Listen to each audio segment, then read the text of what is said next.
Olá, Deep Seekers! Bem-vindos ao Exame GD, propostas de resolução do Exame Nacional de Geometria Descritiva A 2024, primeira fase, código 708. Número 1. Determine as projeções do ponto I resultante da interseção da reta P com o plano alfa. Sobre o plano alfa, sabemos que tem o ponto A com 3 de abscissa e 3 de afastamento. Se o ponto pertence ao vetor 3, terá também 3 de cota, ou seja, A tem coordenadas 3, 3, 3. Marcamos o ponto A e precisamos passar por ele o plano alfa, mas não posso passar pelas projeções A1 e A2, os traços de alfa, porque alfa é um plano oblíquo. Sei que os traços de alfa são coincidentes e que o traço horizontal de alfa forma 60 graus de abertura para a esquerda com x. Sabendo isso, passamos pelo ponto A uma reta horizontal H que faz 60 graus de abertura para a esquerda com o plano frontal de projeção. Esta reta tem um traço frontal F e por esse ponto vamos passar o traço frontal e horizontal de alfa, coincidentes e paralelos à projeção horizontal da reta H. A reta de perfil P pertence ao vetor das 4 e tem menos 2 cm de abscissa. Cá está ela. Obviamente, a reta P tem de ser perfil passante, o que obriga os seus traços, frontal e horizontal, a estarem contidos em x. A resolução do problema é muito simples. O ponto I tem de pertencer à reta P, logo pertence ao vetor das 4 e ao plano alfa, mais concretamente à reta de interseção de alfa com o vetor das 4. O plano alfa, como plano oblíquo, vai produzir uma reta de projeções coincidentes ao intersetar o vetor das 4. Mas como vamos achar essa reta? Só precisamos de dois pontos que pertençam simultaneamente ao plano alfa e ao vetor das 4. O mais fácil de achar é o ponto K em x, no qual os traços de alfa se cruzam no espaço. O outro ponto é o ponto J, ponto da reta H, cujas projeções são coincidentes também, porque é o ponto de interseção da reta H com o vetor das 4. Então, se juntarmos o ponto K e o ponto J, obtemos a reta I, pertencente ao vetor das 4 e ao plano alfa. Quando a reta I se interseta com a reta P, encontramos o ponto I que nos foi pedido. Vamos embora. Número 2. Determine as projeções de um pentágono regular ABCDE contido no plano da rampa θ e das suas sombras própria e projetada nos planos de projeção. Sobre o pentágono conhecemos o ponto O 5, 6, 4. Aqui está ele, o centro do pentágono. Dizem que o segmento OA é de perfil e forma 55 graus com o plano horizontal de projeção. Este grau não se consegue observar nas projeções habituais. Precisamos de ir à terceira projeção. Passamos por O1, uma paralela a x, e paramos em YZ. Daí traçamos um quarto de círculo até x. Subimos uma linha perpendicular a x, que foi encontrar uma paralela a x vinda de O2. Nesse cruzamento está O3. Por O3 passamos P de θ a formar 55 graus com x. Mas por que é que não foram marcados 55 graus para o lado oposto? Porque o enunciado especifica que o traço frontal de θ tem cota negativa. Dizem que o vértice A pertence ao plano horizontal de projeção, ou seja, tem cota 0 e pertence ao traço horizontal de θ. Quando P de θ cruza x, encontramos A3. Por outro lado, quando P de θ cruza YZ, obtemos a projeção F3, que nos vai revelar a cota do traço frontal de θ. Achamos as projeções F1 e F2 e, de seguida, as projeções A1 e A2, fazendo o processo inverso ao que usamos para achar O3. Por A1 passamos o traço horizontal de θ e por F2 passamos o traço frontal de θ, ambos paralelos a x. Para achar as projeções dos 4 vértices em falta do pentágono, temos de rebater o plano θ. Optamos por usar o traço horizontal de θ como charneira, por isso o traço horizontal coincide com o seu próprio rebatimento e A1 coincide com A rebatido porque é um ponto da charneira. Para rebater o ponto O, usamos o método do triângulo de rebatimento. Por O1, passamos uma linha perpendicular à charneira e outra linha paralela à charneira.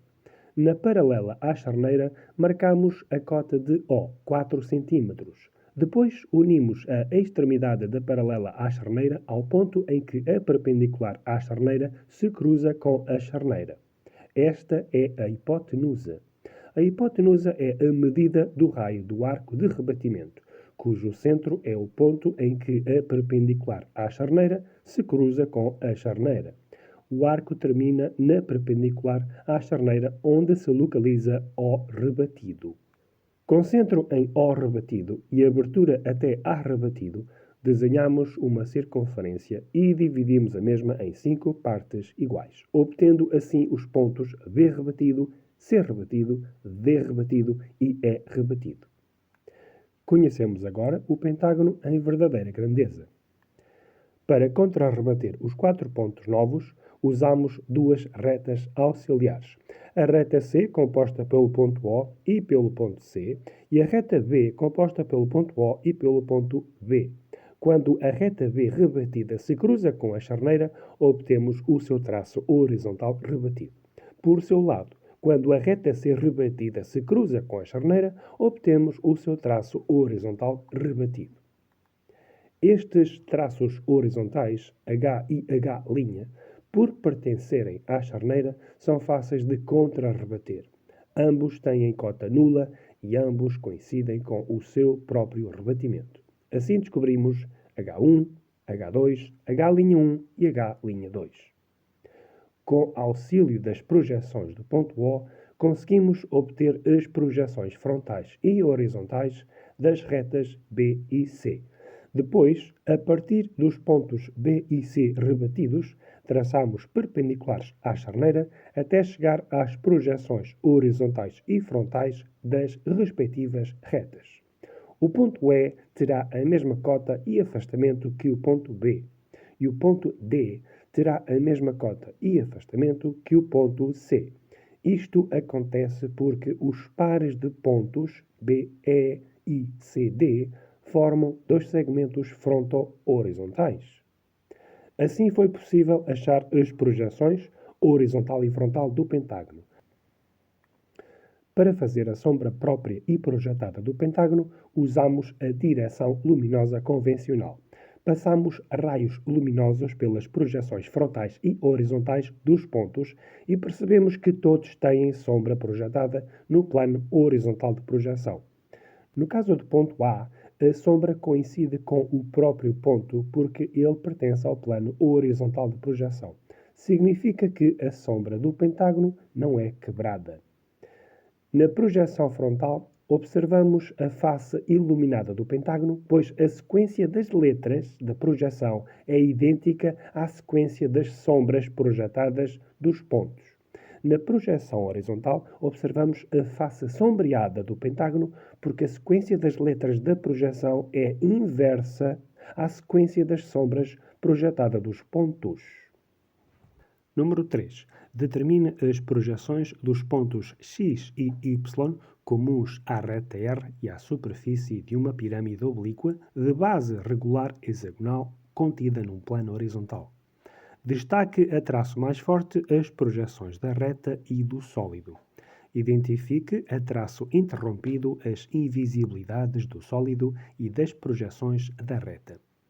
É conhecido o ponto O, menos 3, 5, 8, que é o centro da circunferência que circunscreve o hexágono da base da pirâmide. Cá estão as suas projeções. A circunferência é tangente ao plano frontal de projeção. ou seja, o raio da circunferência é de 5 centímetros e, porque a base da pirâmide está num plano horizontal, esta apresenta-se em verdadeira grandeza na projeção horizontal. Dizem que as retas que contêm duas das arestas da base definem ângulos de 55 graus de abertura para a direita com o plano frontal de projeção. Então, passamos pela projeção O1, uma reta com os devidos 55 graus de abertura para a direita com o plano frontal de projeção. De imediato, essa reta revela-nos dois pontos do hexágono, A e D, que se localizam na circunferência. A partir da diagonal AD, descobrimos os 4 pontos restantes do hexágono ao longo da linha de circunferência. Unimos as projeções dos 6 pontos e subimos linhas de chamada até à cota 8 para obter a projeção frontal da base da pirâmide. Sobre o vértice da pirâmide, dizem que pertence ao eixo X e tem 5 cm de abscissa, ou seja, V tem coordenadas 5, 0, 0. Unimos as projeções do ponto V com as projeções dos 6 pontos da base e obtivemos as projeções da pirâmide. Na projeção frontal, as arestas AV e BV são invisíveis porque os pontos A e B são os de menor afastamento. Na projeção horizontal, as arestas CV, DV e EV são invisíveis porque estão ocultas pela base da pirâmide. A reta que vai intersetar a pirâmide é a reta R, que contém o ponto P, menos 9, 8, 8. E o seu traço frontal com 7 de abscissa e 3 de cota. O afastamento desse traço tem de ser naturalmente zero. Chamamos-lhe ponto G. Cá estão as projeções dos pontos. E as projeções da reta R. Para achar os pontos X e Y, precisamos de seccionar a pirâmide com um plano projetante que contenha a reta R. A resposta mais funcional é um plano de topo. Chamamos-lhe delta. O plano delta vai intersetar as 6 arestas laterais da pirâmide, produzindo uma secção hexagonal irregular. Essa secção é constituída pelos pontos A', B', C', D', E' e F'. A determinação da projeção frontal da secção é imediata, pois delta é um plano projetante frontal. Para achar a projeção horizontal, bastou passar pelas projeções frontais dos 6 pontos de secção, linhas de chamada, até à projeção horizontal das arestas laterais da pirâmide. Unimos as projeções horizontais dos pontos A', B', C', D', E' e F' e obtivemos a projeção horizontal da secção que delta produz na pirâmide. Os pontos C', D' e E' são invisíveis em projeção horizontal. Por isso, os segmentos B', C', C', D', D', E' e E', F' são invisíveis em projeção horizontal. Quando a projeção horizontal da reta R se cruza com a figura de secção, obtemos as projeções horizontais dos pontos X e Y. Para obter as projeções frontais de X e Y, bastou subir linhas de chamada a partir de X1 e Y1 até à projeção R2. Entre as projeções X1 e Y1 e as projeções X2 e Y2, a reta R é invisível, pois encontra-se dentro da pirâmide. Na projeção horizontal entre X1 e o contorno da pirâmide, a reta R é visível porque X é visível. Entre y1 e o contorno da pirâmide, a reta R é invisível porque o ponto y é invisível nessa projeção. Na projeção frontal entre x2 e o contorno da pirâmide, a reta R é invisível porque x é invisível nessa projeção. Entre y2 e o contorno da projeção frontal da pirâmide, a reta R é visível porque o ponto y é visível nessa projeção. Tanto trabalhinho. Número 4. Represente pelas suas projeções o sólido resultante da truncagem produzida por um plano vertical ômega num cone oblíquo de base circular contida num plano frontal. Destaque a traço mais forte as projeções do sólido truncado situado entre o plano secante e o plano frontal de projeção. O centro da base do cone é o ponto O595.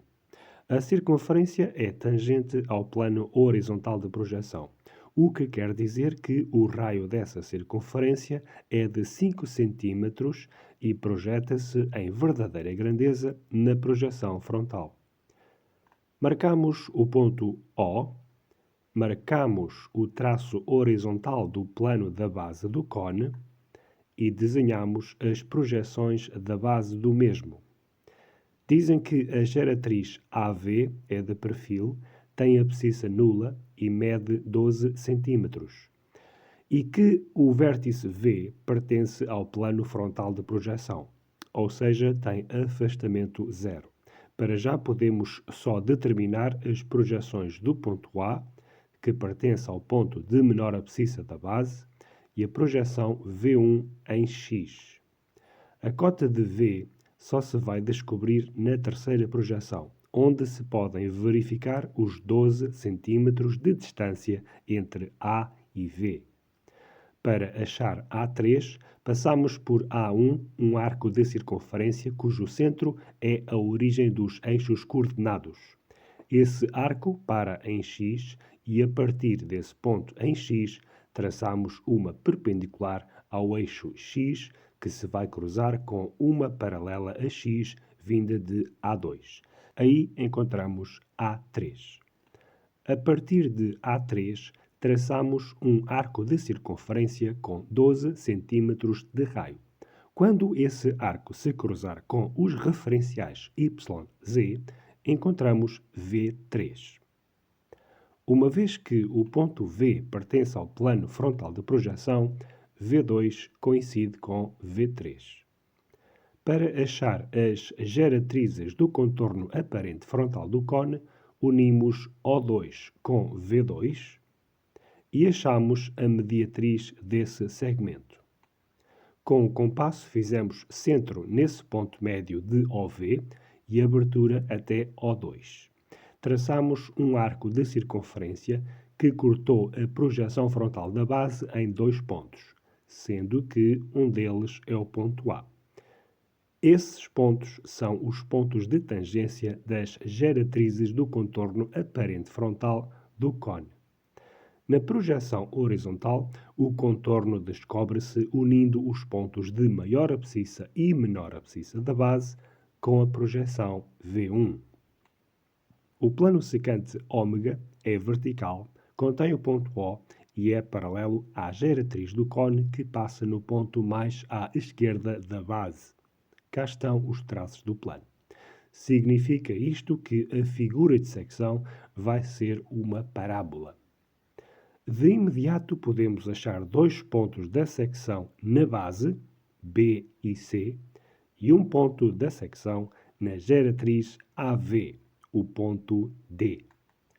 Mas, para achar a cota de D, preciso de ir à terceira projeção para descobrir a projeção D3 e, daí, marcar a cota que desconhecia.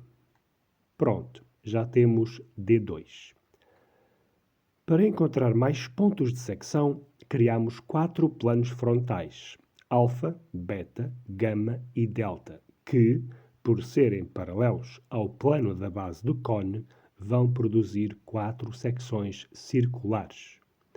Em primeiro lugar, intersetamos os 4 planos frontais com o plano ômega, obtendo 4 retas verticais, A, B, C e D. Depois, intersetamos os 4 planos frontais com o eixo do cone para achar os centros das 4 secções circulares. Na projeção horizontal, verificamos qual o raio de cada secção circular, medindo a distância entre o ponto em que cada plano frontal interseta o eixo do cone e os pontos em que esses planos intersetam o contorno da projeção horizontal do cone. Na projeção frontal, nos 4 pontos em que o plano ômega intersetou o eixo, fazemos 4 circunferências correspondentes às 4 figuras de secção que os planos auxiliares produziram no cone. Cada circunferência obtida interseta a reta vertical correspondente ao plano auxiliar que a produziu. Isto significa que haverá 2 pontos de secção em cada circunferência. O plano alfa produziu a reta A e nela marcaram-se os pontos E e E'. O plano beta produziu a reta B e nela marcaram-se os pontos F e F'. O plano gama produziu a reta C e nela marcaram-se os pontos G e G'.